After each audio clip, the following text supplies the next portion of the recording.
Thank you to Isaac Garrett, who served as NAACP president of Santa Barbara for a number of years, and those were still big shoes to try and fill.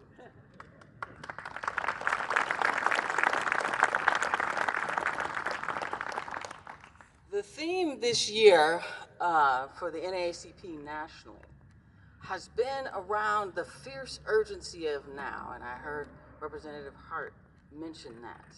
So today, this morning, if you will allow me, my comments have to do with just that, of the urgency of where we might be and the connection of how we can move forward. And if you will allow this morning, I want to take a little bit of measurement about where we are. One of my favorite quotes, and if you come into my office in Gateway, you'll see it up on the wall.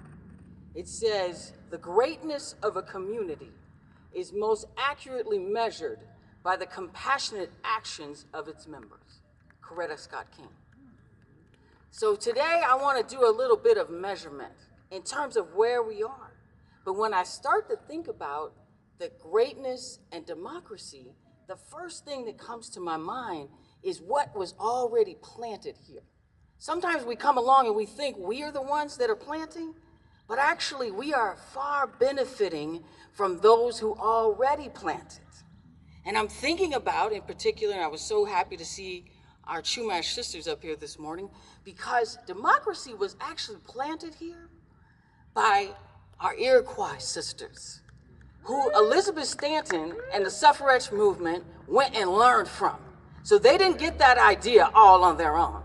Our Iroquois sisters had already been practicing this.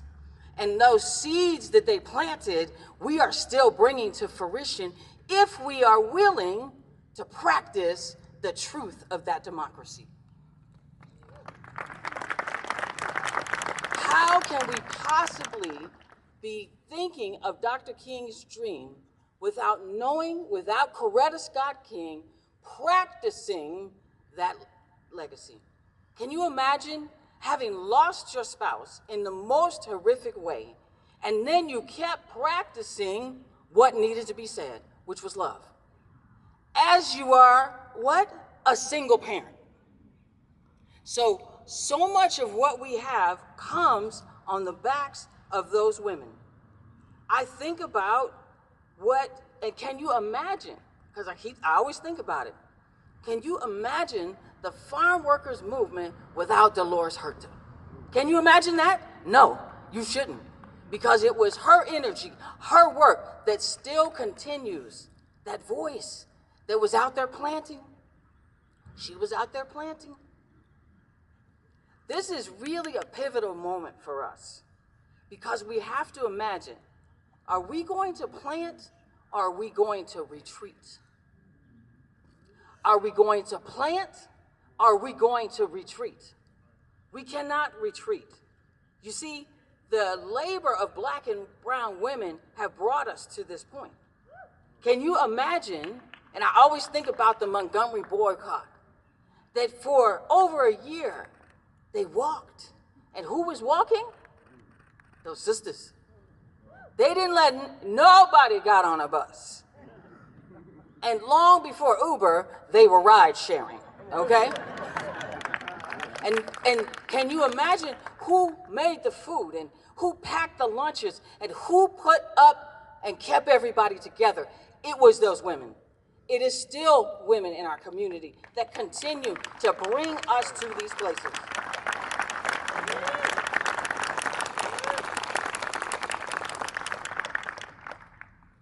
I think about my own grandmothers, who by day probably would not have been seen. One who was a hotel domestic, the other who ran the kitchen at a hospital.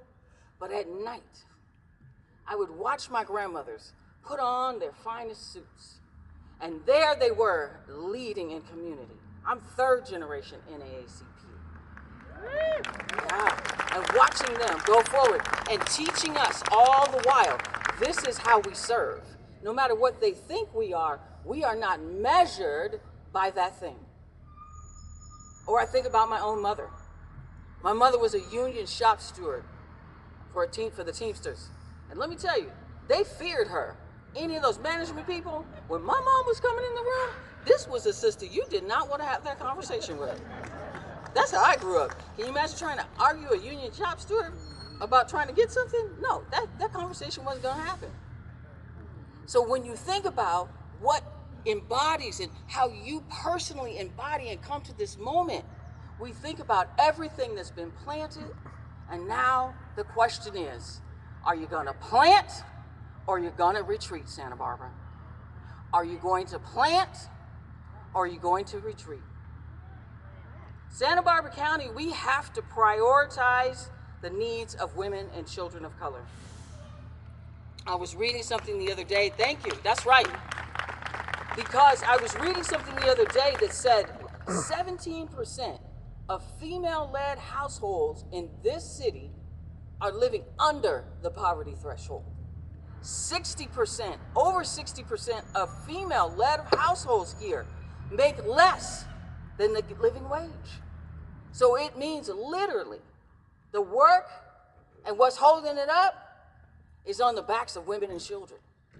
And if we aren't doing something, if we are not committed to moving women and children out of poverty in this community, I don't know what we're doing. I really don't.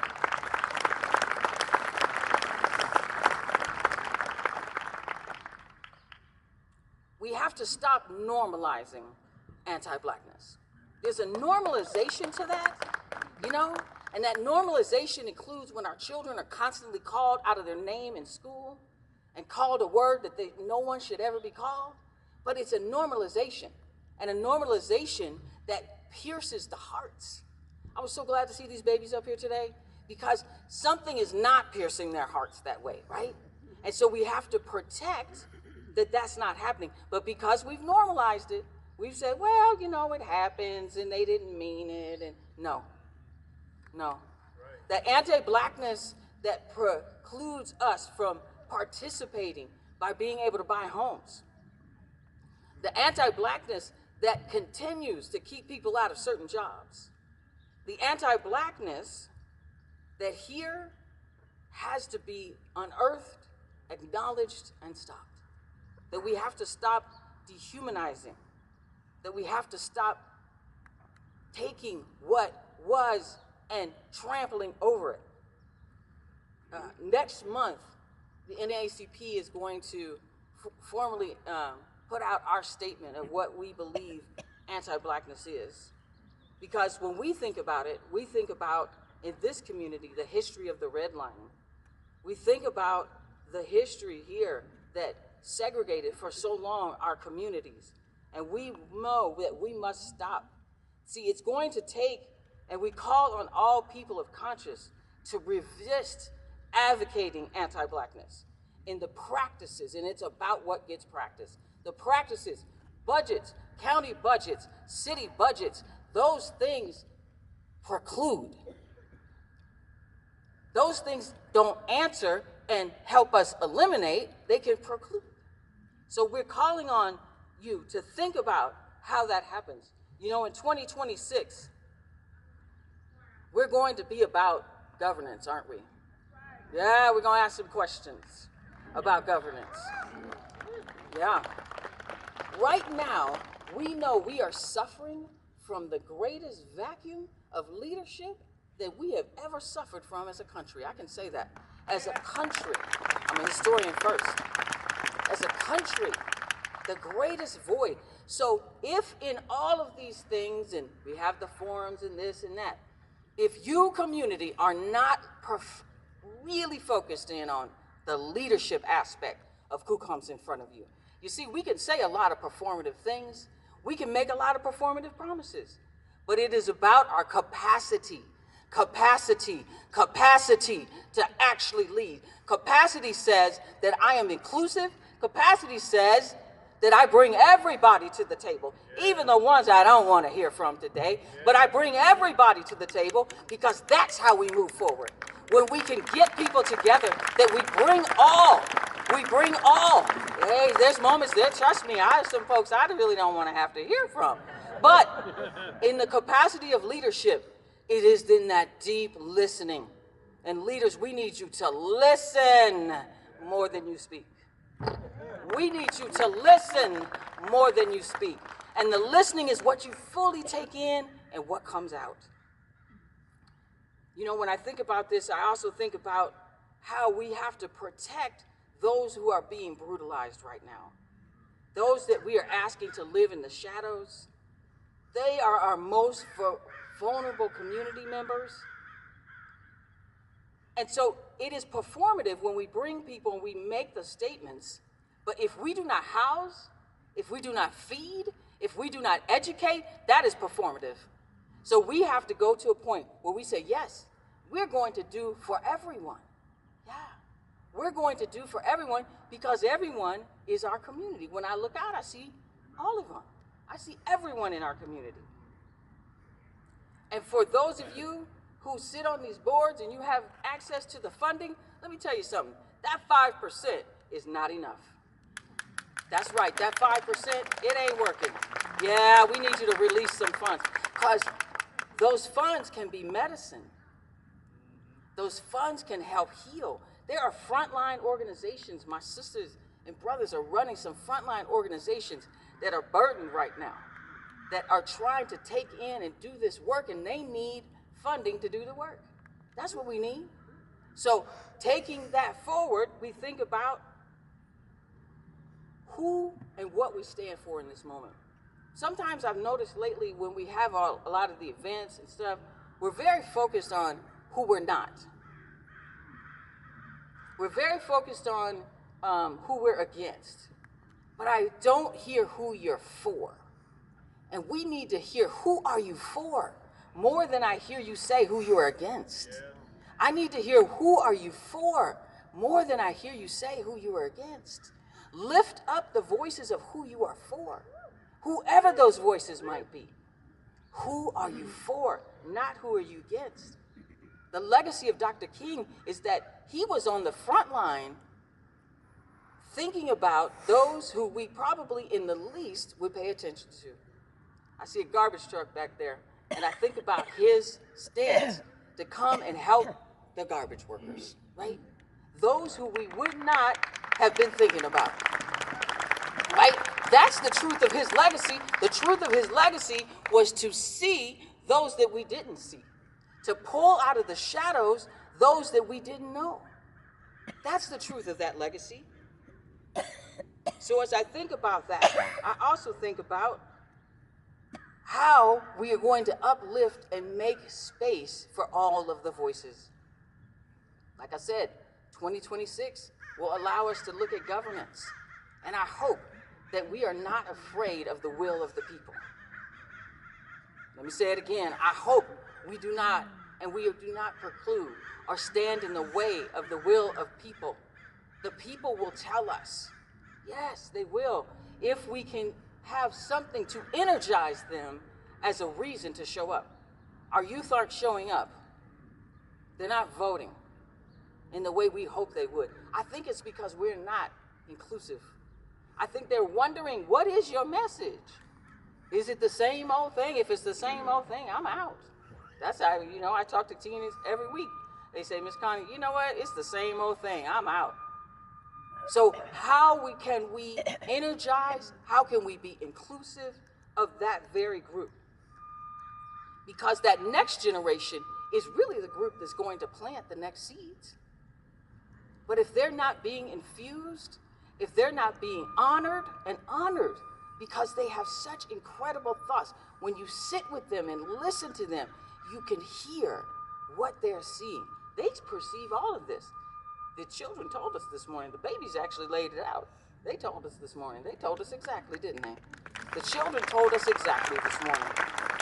So we must include our youth and our young people in what we're doing, in planting the seeds. So are we going to plant, Santa Barbara? Are we going to retreat? Yes, that's right, we got to plant. And planting is hard because planting sometimes means you have to till that ground, doesn't it? You have to loosen it up. You have to unearth. Yeah, you got to unearth some things. That's what happens when we're planting. And then someone has to care for what gets planted. Care for who has been planted. That's what we have to do. I had a grandmother who would often say that, and those of you who know me, you'll know because you've heard me say this before. My grandmother would often say to us that we did not need to wait for other people when we saw something. She had a saying in her household. She'd say, assign yourself. See, my grandmother would say, I see that over there. I know that needs to be done. It's amazing to me that I'm looking at it, that it needs to be done, and none of y'all figured out that it needed to be done. Right. And so she would just simply say those words, right now this morning, I need someone to assign yourself. And we get up and move, because we knew what that meant. That meant Granny was coming. That means she was coming back around, and you better go, your hands better be looking like you're getting something done, because if she had to come tell you personally, it was not going to be a very comfortable conversation. So as I think about it, Santa Barbara, we've got to assign ourselves. We can't wait on people. If you see and you know what's needs to be done in this community, assign yourself. Assign yourself, Santa Barbara. Assign yourself.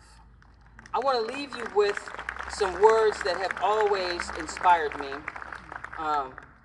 And these words come from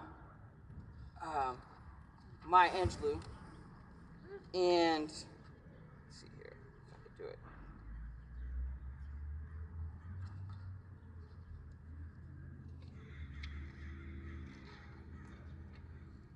Here we go. So this poem by Maya Angelou is called On the Pulse of Morning. Perfect for a beautiful morning like this. So I'm going to just give you a couple of stanzas of what the late Maya Angelou left us. Speak to humankind today. Come to me, here beside the river. Plant yourself beside the river. Each of you, descendant of some passed-on traveler, has been paid for. You who gave me my first name, Connie, Apache, Seneca, Cherokee Nation, you who rested with me, yet forced on bloody feet, you left me to the employment of others, desperate for gain and starving for gold. You, the Turk, the Arab, the Swede, the German, the Eskimo, the Scot. You, the Ashanti, the Yoruba, the Crew, bought, sold, stolen on a nightmare, praying for a dream. Here, root yourselves beside me. I am a tree planted by the river, and I shall not be moved. I, the rock, I, the river, I, the tree. I am yours. Your passages have been paid. Lift up your faces. You have a piercing need for the bright morning dawning before you. History, despite its retching pain, cannot be unlived, but if faced with courage, need not be lived again. Lift your eyes upon this day, breaking for you. Give birth to the dream. Women, children, and men, take it into your palm. Mold it into the shape of your most private needs. Sculpt it into the image of your most public self. Lift up your hearts. Each new hour holds chances for a new beginning. Do not be wielded to fear, to yoked eternally to brutishness. The horizon leans forward, offering you space to place new steps of change. Here on the pulse of this fine day, you may have the courage to look up, to look out, and upon me, the rock, the river, and the tree, your country. Here on the pulse of this new day, you may have the grace to look up and out into your sister's eyes, into your brother's face, your country, and simply say, very simply say, with hope, good morning. Thank you, sir.